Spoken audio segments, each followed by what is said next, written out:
Harold F. Moody, from the author of Financial Planning under Dodd-Frank, estimates that the college tuition for a four-year college will be about $115,000 in the year of 2017. This would all affect us because we are all attending college and we are all paying for it in some way, whether we are paying for it or our parents are paying for it or the state's paying for it. The increasing cost of college tuition is rapidly changing and we are all suffering from it. In this speech, I will be talking about Proposition 30 and clear up the confusion as to where the money is going, whether it's going to schools or not. First, I will talk about the increase of the sales tax and the increase of the personal income tax. Second, I will talk about school funding and budget cuts and increasing college tuition. And third, I will talk about how Proposition 30 will help education today. The two biggest sources in California for revenues are the sales tax and the personal income tax. Right now, the sales tax is just over 8%, and the California State Voters Guide said that in the 2010-2011 fiscal year, we generated a total of $27 billion in sales tax. Proposition 30 wants to increase the sales tax by a quarter for every dollar that is spent on purchased goods. This is a temporary tax, and it would only be in effect for 4 years, starting in January 2013 and ending at the end of 2016. The personal income tax is a tax on business, wage, investment, and others individuals' incomes. Right now, the personal income tax rate ranges from 1% to 9.3% on tax filers' incomes. The California State Voters Guide said that in the 2010-2011 fiscal year, California generated a total of $49.4 billion from the personal income tax. Proposition 30 wants to increase the personal income tax from 10.3% to 13.3%, and it would only affect about 1% of California's tax filers.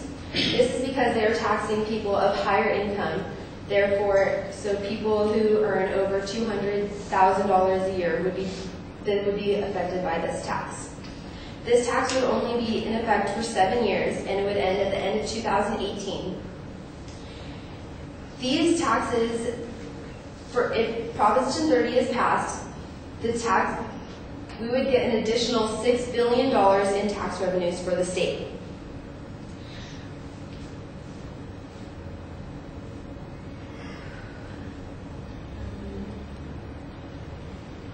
Rich Saskell, a journalist in the Investment Dealers Digest, said that 110 school districts are on the financial watch list for this year due to state budget shortfalls.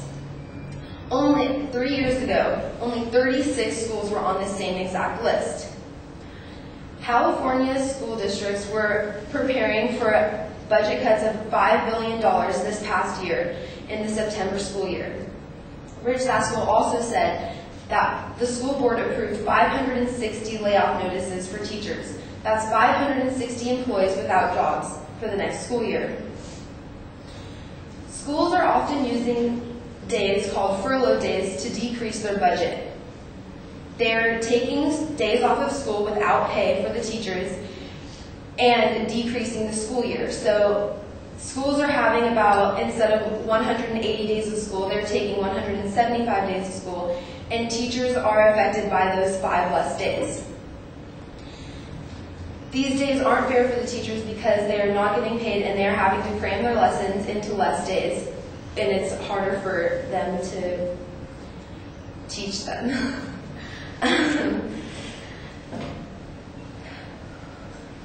Furlough days aren't like holidays where when we don't have school but the teachers are still getting paid.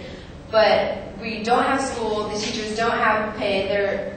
I know my dad is a teacher, and he said that he lost about $1,200 due to furlough days. And So Sandy Baum from College Board says that in the decade of 2002 to 2012, college tuition increased annually of about 5.6%. California enrolls about 15% of the nation's full-time two-year college students, and it has the highest tuition and fees. In the 2011 to 2012 year, tuition raised for two-year colleges of about 15%. California's four-year universities pay about $800 more than the average national tuition price. Proposition 30 would help education because there is an account called the Education Protection Account where 40 to 60% of all the revenues collected from the sales tax will be in an education protection account. 89% of this education protection account will go to schools kindergarten through 12th grade, and 11% of the education protection account will go towards community colleges. The money that these schools are given is considered unrestricted, meaning that they can spend the money however they want. However, the school boards have to hold open meetings where the public can go to decide what they're spending the money on. They also have to post annual audits as to how they spent the money. If Proposition 30 fails, then schools kindergarten through 12th grade and community colleges will have budget cuts of about $5.4 billion, and University of California and California State Universities will lose more than $250 million. In this speech, I talked to you about Proposition 30 and how it will help education. First, I talked about the increase of sales tax and the increase of personal income tax. Second, I talked to you about school budget cuts and increasing tuition costs. And third, I talked to you about how Proposition 30 will help education. If I had registered to vote for this election, I know what I would be, how I would be voting. However, I didn't, so I'm glad to inform you of how you guys should be voting and protecting our schools today. Thank you.